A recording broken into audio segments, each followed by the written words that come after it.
To add more items to the assistant menu in Samsung Galaxy S23 Ultra, swipe down the top of the screen and then tap setting icon. Scroll down the screen to find accessibility. Tap accessibility and then tap interaction and dexterity. Tap assistant menu and then tap select assistant menu items. Here you can see more available items in the bottom section that you can add to the assistant menu. Next, tap the desired item you like to add.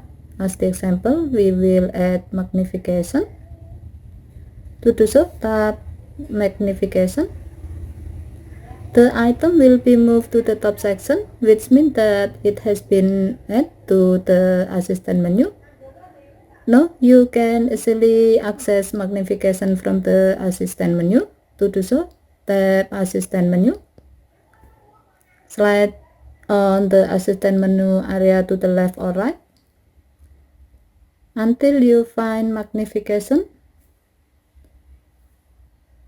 and then tap it. Okay, thank you for watching. Have a nice day.